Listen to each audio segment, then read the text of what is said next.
Hello, everybody. Welcome to another Winner Circle Sports Betting Podcast. Sean Higgs coming out here Monday, the 31st of March. It's over. March, it's over. Oh my goodness. Listen, it's a Money Monday here, which means I have Chip Chirimbes and Doug Upstone with me. We'll be talking some Crown college basketball. Listen, we have like 6 games left of the NBA. We'll kind of put that on a little back burner. We do have some college basketball this week. Apparently, there's a Final Four or something going on. Who knows? We'll talk about that. We'll touch on Final Four. Yeah, NIT. NIT's tomorrow. Okay. Yeah, that's the Frozen Four. We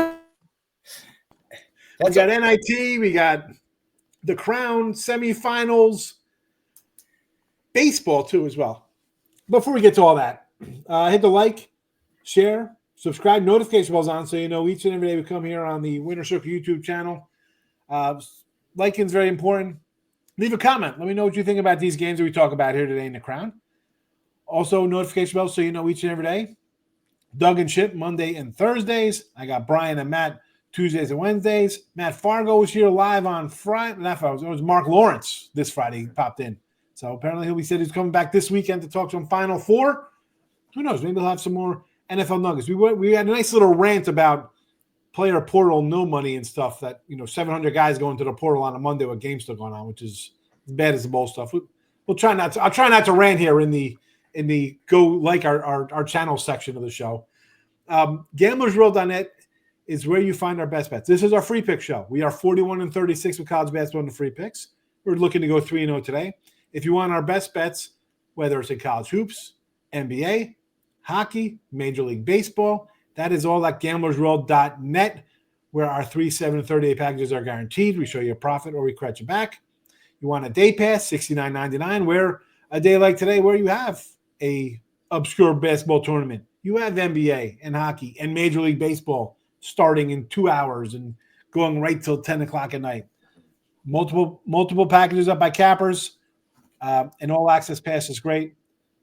The most money, though, save while you buy would be a weekly pass or a monthly pass. I'm just saying, like anything, you spread it out, kind of brings down the cost, and it's guaranteed. We show you a profit or you credit back. But that's the little sales pitch of the day here. Be sure to hit the like button. Now, we saw some basketball this weekend. We saw some baseball this weekend. A lot of talk of torpedo bats. So I'm gonna jump right to. I want to jump right to Chip here, Doug. That's how I started there. But Yankee torpedo bats, folks. I don't know if you knew this guy Aaron Judge was hitting 50 home runs the last 3 years. They faced a guy in Cortez who was terrible with them. He gave up a home run to Freddie Freeman, whose leg injury made Kirk Gibson look like he was 100% healthy. Why are we shocked that when the wind's blowing out 20 miles an hour and you got a 40 home run guy in Goldschmidt, a 47 home run guy in Bellinger, and then a 50 times 2 guy in Judge hitting homers? Why is this shocking? Why is that so shocking for people to understand, Chip? You're a Yankee guy. It's not shocking. Sean, it's shocking because he threw 4 pitches and gave up 4 home runs.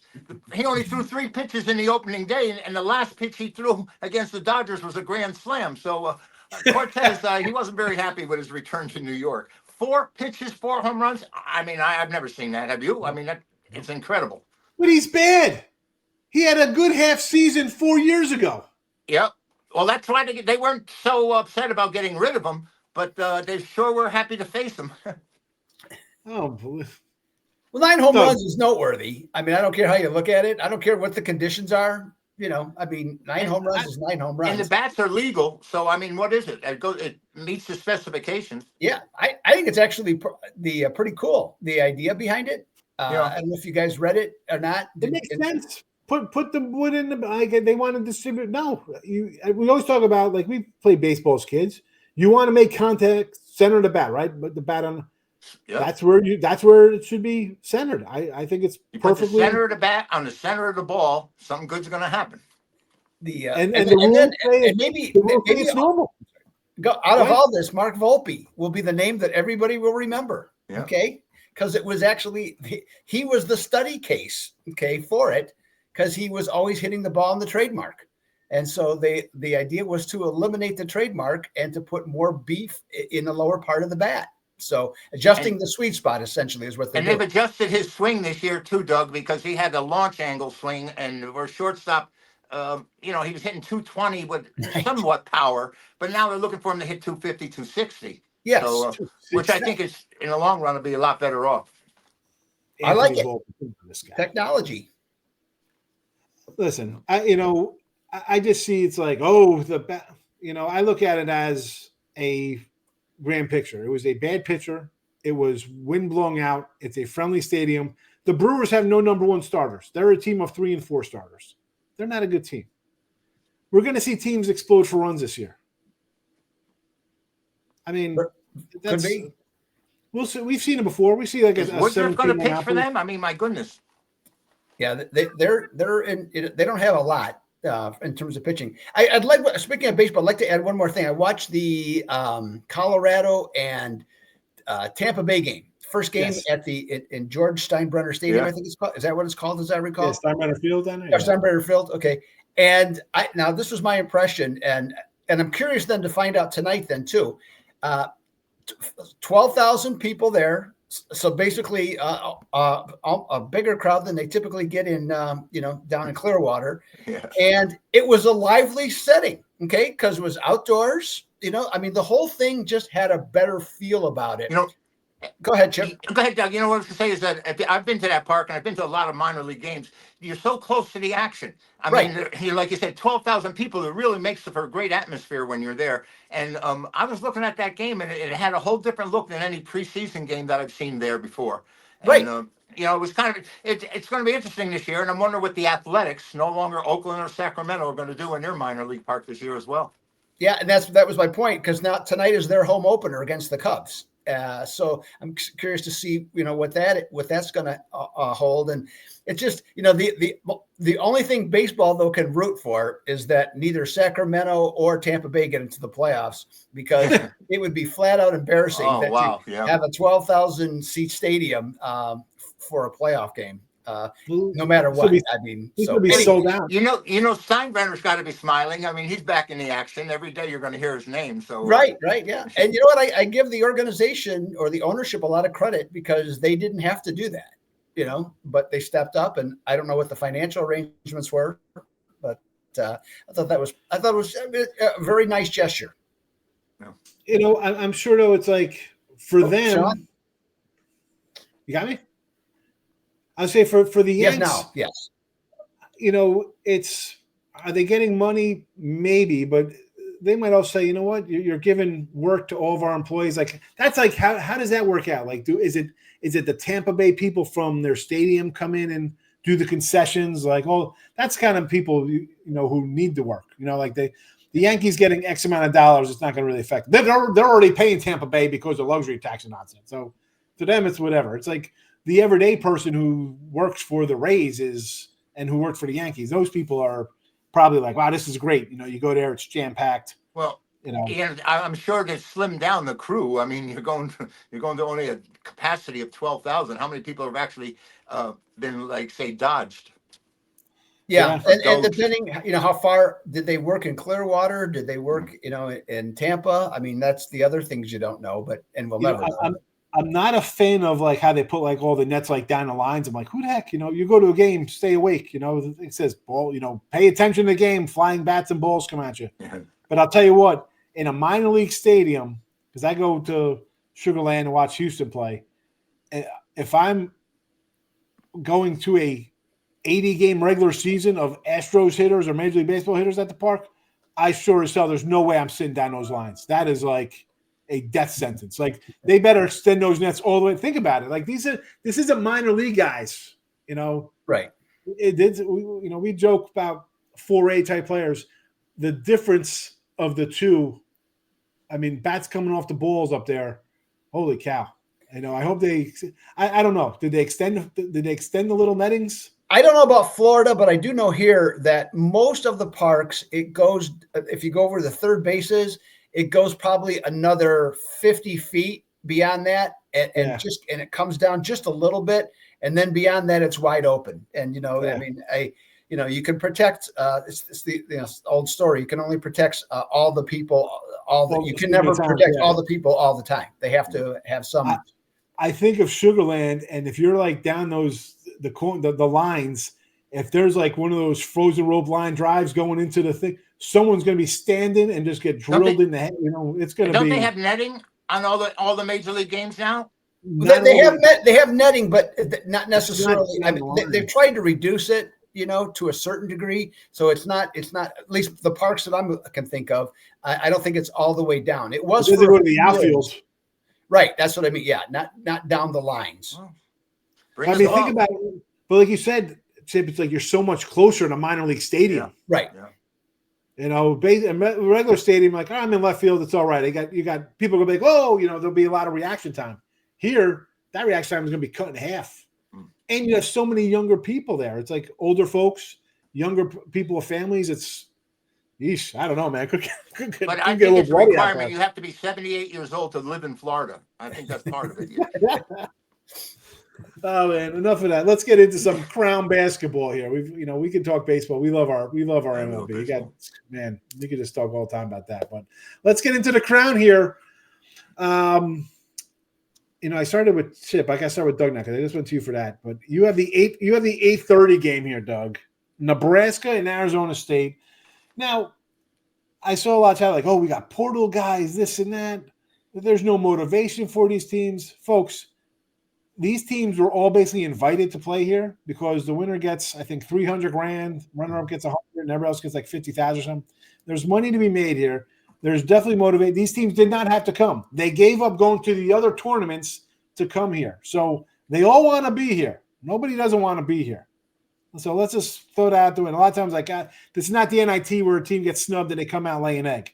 These guys snub the NIT and the other tournaments to come play to get paid. So I don't think that's going to be a factor here. Nebraska, 5.5-point favorite, total of 155. Again, these games are all in Vegas. You got to love it. Chip says he might be heading over these games. He's wanting an autograph. Chip Chirimbes, folks, head on over. Chip will be there signing pictures of himself. Make sure you print out something. He'll sign it for you. I'll be incognito. Yeah, you got some crazy shirt on. They'll know you a mile away. Always. Yeah, and this one, I don't know. Maybe people will be more excited about this. I have to admit, I'm not exactly thrilled, and I kind of view this as kind of looking. Let's see here: the Boca Raton, the Bahamas, the New Mexico, and the Pop-Tarts Bowl. Okay, that's. I love the Pop-Tarts. Let's blasphemy with the Pop-Tarts Bowl. I'm talking about people's. I'm not talking about your affliction. Okay, I'm talking about how people would view it. Okay, so it's it's the same thing. I mean, it's minor action. Okay. Yes, they're getting paid. I don't think anybody said, well, they turned down the NIT. Well, they turned down the NIT because of money. That's the only reason they turned it down. I mean, it's nothing to do anything more than that. And then you got this game, Nebraska, Arizona State. Both teams come in 0 and 5 losses. Okay, coming in, both teams. So you got that. So boy, this is talk about excitement that just is never ending. So to me, it's choosing the lesser of two evils, and that seeing that there's a devil involved in part of this, it seems to make perfect sense to me. ASU without 3 of their top 6 scores. Okay, injuries primarily is the reason. Children of the corn coming to this baby. Okay, they can't score and they can't defend. They can do neither. Yet the total has gone up from 149 to 155. So I'm going to hold my nose, and I'm going to take the under. I just don't see either team scoring as much as what it seems. If you look at their numbers, when the totals are in the 150s, both have under tendencies. And I'm thinking there's going to be tens and tens of people, including Chip, okay, at this game. So I just think we're going to see a lower scoring game than what is being prognosticated. Okay. All right. Under 155, official pick here for Doug Upstone for the Crown. 8:30 tip, as you mentioned. Both. I didn't want to steal your thunder because the highlight is that you got two teams coming in 0-5 straight up. Just ridiculous here. And well, listen, it's an 8:30 start, so maybe some of the when we get to the Chips game with GW and Boise, maybe some of that crowd is still hanging out here. They put the Boise local guys in there early to get people in the seats. Hopefully they stick around for the other two games. And they're closing out Washington State, who's a Pac-12 kind of team. So maybe, you might get a crowd here. You never know. But Chip, what do you think about this game here? Nebraska, Arizona State. Any kind of opinion on it? My goodness, 13-19, the Sun Devils. My gosh, Doug, I got bad news for you. The Sun Devils are ranked 304 defensively. They just don't stop anybody, and they don't score except their top players out. But like I said, being the Antichrist, I have no problem taking the Sun Devils here because they don't belong here, and those are the type of teams that always emerge. So I'm going to take Arizona State plus the points. The home crowd's going to help. The Cornhuskers, now when you said they were getting money, is the school getting money or the individual players going to get paid for it's the team. It's the team, but I don't know if the players get a piece of that. Is if they're playing, no, the players. It's exactly the same deal as the NBA November tournament. November, it's the same deal. Yeah, the players get paid. How it's distributed, I don't know. That has not been said, but no, the players. The team gets to give, because part of it, I was talking to a guy, and he's like, you know what? Who's getting is there?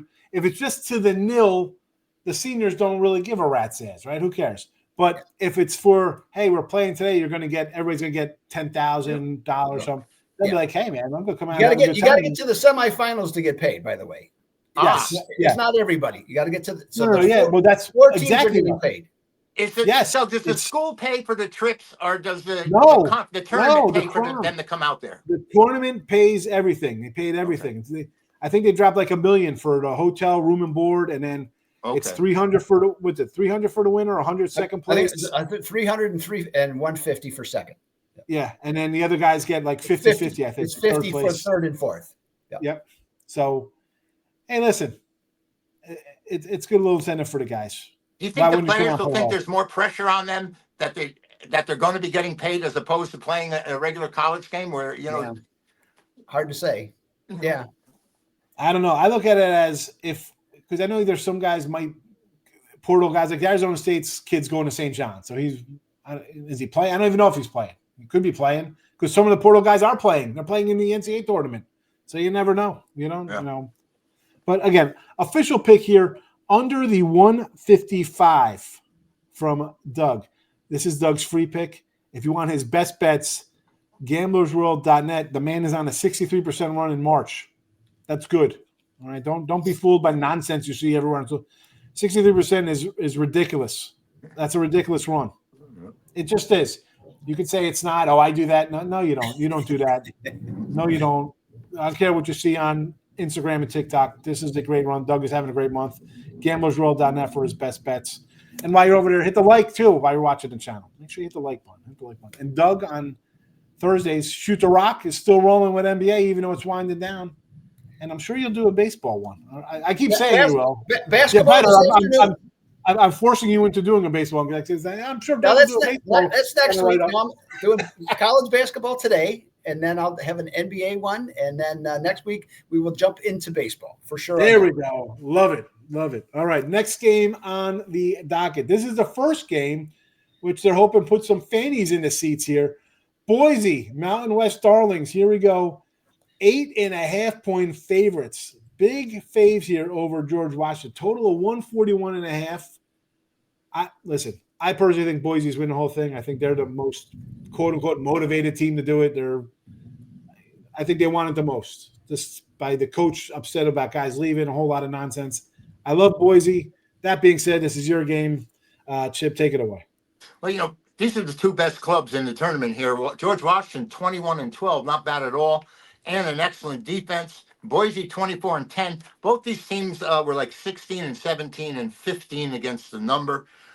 Offensively, George Washington, he hasn't slept in Boise yet, by the way. 73.6 points a game they're averaging. Boise's averaging 74. They're very comparable, only a half point between each other. And same thing on defense. This George Washington team is ranked 44th on defense. And I think defense alone will keep this game close. Boise's only giving up 66 points a game. And, when I look at this, I want to lay it. when I first see it. And then I say, gee, the 8.5 is a strong number. Big. And when I checked, and I think the game is supposed to play close because both teams play really good defense. And rather than play the under, I'll take the points with George Washington. GW plus the points. Yeah. All right. That way, Boise can cover in the final if they win and don't cover here. There you go. Here I thought, okay. GW plus 8.5 for Mr. Chip Chirimbes. Doug, what are your thoughts on this one? Yeah, I think, the point spread is, I think it's right, on the comparative level of the two teams, even though it does seem a bit hefty here. But I don't disagree with Chip in the context of that, you could make a case, for George Washington. I mean, throughout the season, they played well. Both teams actually played pretty well, until losing in the conference tournament. So they both look pretty good. The only thing that really, that I found that really trips my trigger in any way at all is that the Broncos historically good often upset loss as a favorite at 11-1 against the spread. And that margin of victory has been just over 12 points per game. So I'll take Boise State. I mean, the difference between, by the way, Boise State this year as opposed to previous years, they don't have as many good 3-point shooters. That's really what their difference is. And that's why they're in this situation as opposed to being in the NCAA tournament. So, but yeah, I got Boise State. Yeah, I look at this and see the 8.5. I think they're just begging to take GW. So it's like Boise for me. But again, official pick, and that's what we base the record on here when we do our show. Chip Chirimbes, George Washington plus 8.5 points as your free pick in the Crown. 5:30 tip-off in this one for you. And again, get Chip's best bets at gamblersworld.net. He's got you covered. Mr. NBA, go get it. Mr. Hockey next to me here, go get his best bets at gamblersworld.net. There it is, 3 730 packages guaranteed. Gamblersworld.net for our premium plays. Now, your last free pick of the show. Again, we are 41-36 with college basketball in the season. Not sexy. It's not terrible. We still got a week of games here to It's a winner. Pump up those numbers. Yeah, it's a winner. We're in the plus, but we're sweeping the boards. I feel good about our picks today here. I got the late game, 11 o'clock tip. Here comes Washington State, familiar with the area. Georgetown coming out, a 3-point favorite here, total 160. Big number for sure here. And when I first looked at this game, I'm like, you know what? Easy. I want to take Washington State. They're going to have the crowd, a little more, motivated. Not the best season. Georgetown, a little better conference play, stuff like that. I don't know. Everyone seems to be betting Washington State here. I'm gonna have to go against what I'm seeing and take Georgia. I don't love Georgetown, but I'm gonna lay the 3 with them here. I like Cooley. I think he's a decent coach. He does what he gets, whether he's in Providence or here. He's doing his thing. For me, though, I think there's just too much love on Washington State based on them being in familiar territory. They play in Vegas now with the Mount West kind of matchups. Local-ish for them, and the fact that it's the splits. I don't know. I could be wrong. Maybe my first instinct was we're taking the Cougars. I'm changing up. I'm going Hoya power here. Let's go back to the old school days. David Wingate. I'm taking Georgetown -3, closing out with a winner. Hoyas -3. Doug Upstone, thoughts?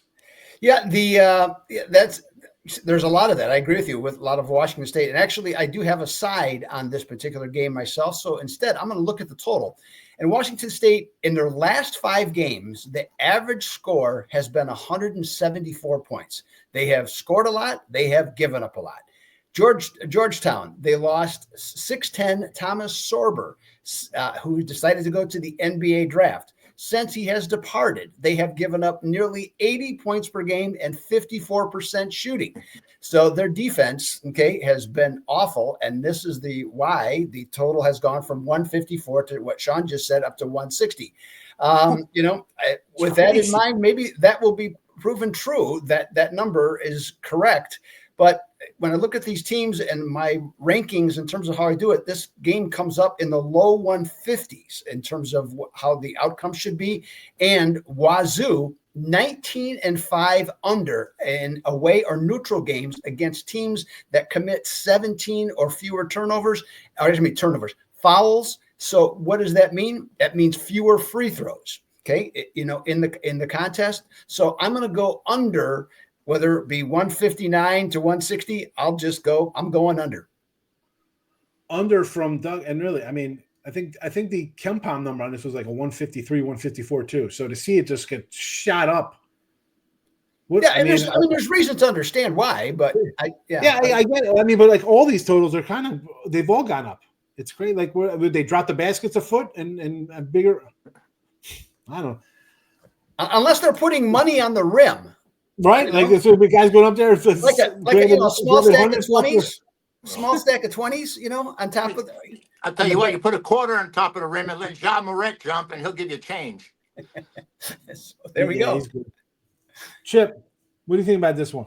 When I first saw the matchup, I said, boy, these are two ugly teams. They're both under 500. And I saw Georgetown was favored, and I took a step back. I said, this team stinks. I've seen them play in the Big East. They can't win.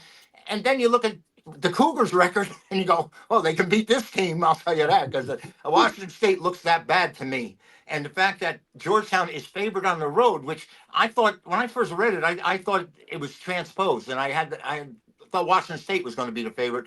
But then you have to recall and remember that it's at a neutral site. It's not out west. I mean, it's out west, but it's not there. It's in Las Vegas. But I'm going to take Georgetown here. Just maybe on the Big East toughness is why they're favored, and I'll give them that much credence. Yeah, I look at it that way too. It's like 3 in the whole. I don't say the whole world, but just a lot of love on the other side. I'm going to have to go opposite of that kind of thinking there. I mean, I'm not a Georgetown lover. I'm a St. John's guy, but in this spot, official pick. Hoyas -3. Before I get to a recap here, this day in sports, I know you got something for us. We got something. March 31st. Are you ready, Sean? 1906, the Intercollegiate Athletic Association was formed. 4 years later, it became the NCAA. So the NCAA has been here since 1910. In 1973, I don't know if any of you guys remember, because I remember it, Muhammad Ali was jawing with Ken Norton, and Norton hit him with a left, broke his jaw, Ali's jaw, and Norton won a controversial split decision. They rematched, and again, it was a split decision going to Ali, and again, there was a big stink about the decision because they thought, for the most part, Ken Norton had dominated the fight. On this date in 1975, I got a great one for you. John Wooten won his 10th national championship at UCLA, and he had announced his retirement on the first day of that tournament, 2 days earlier of the finals, that is. And this one's for you, Doug. 1984, La Machine. Do you know what I mean by La Machine? Mike Bossy scored his 50th goal for his 7th straight year. At that time, it was an NHL record. And in 1984, the same year, the shot clock went to 45 seconds in an NCAA championship game. Louisville beats Duke 72-69. And in 1987, a great day for me, Jim Feist and I were in New Orleans. We went to see UNLV play, and Keith Smart came up with an incredible performance as Syracuse blew a 6-point lead with like 30 seconds to go, and Indiana wins 74-73. And that's about it, other than the fact that Milwaukee in 2002 was the first American League team ever to go to the National League, and the Brewers are the Brewers now. They used to have the Boston Braves, there's the Milwaukee Braves, and no team had left the American League to go to the National League to even the balance, shall we say, of the two divisions or two leagues. So that's about it for March 31st. It's not like February 29th, but it's still a good day in sports. I will say though that there was a lot to that decision, and it had living in Milwaukee at the time. I'm not going to go into the whole thing about it, but it had everything to do with Bud Selig. That's why they won. The balance had, in truth, the balance had very little to do with it. It was Bud Selig's feeling about the situation. So that's what caused it. You've been to was that County Stadium in Milwaukee? Correct. Is that what, yes. How is it there? I mean, that always was a portrayed as a bandbox, as a small place. No, it wasn't a bandbox. It was actually just to the. It was pretty deep, just to beside center field. The next, not directly right and left center, but it was a bigger center field.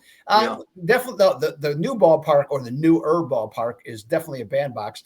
I will not. I don't. Maybe you guys heard this. I haven't seen it other than what I heard it yesterday. So we know we got 4 number 1 seeds in the for the Final Four. Okay.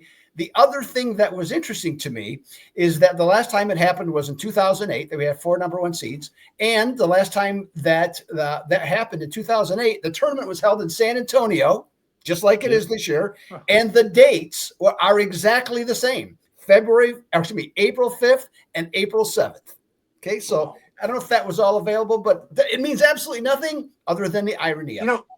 We said, I think we said for the most part throughout the program, throughout the season, that there were 4 teams that were head and shoulders above everyone else. Those 4 teams got seeded number 1, and all 4 of them got through. I don't think there was another team, once you got past Houston and Florida and, the top 4, that really could compete with those teams. And it showed, because those final games which got them into the Final Four weren't even close, those regional finals. I mean, Houston just blew out Tennessee. And you probably have seen, I don't know how often you're on Twitter or X, Chip, on those, but I know Sean saw this. In Ken Palm's history, these 4 teams rank in the all-time, of his rankings. These 4 teams rank in the top 10 all time. Like Duke, I think Duke is 2, and I think Houston was like 4 or 5. Yeah.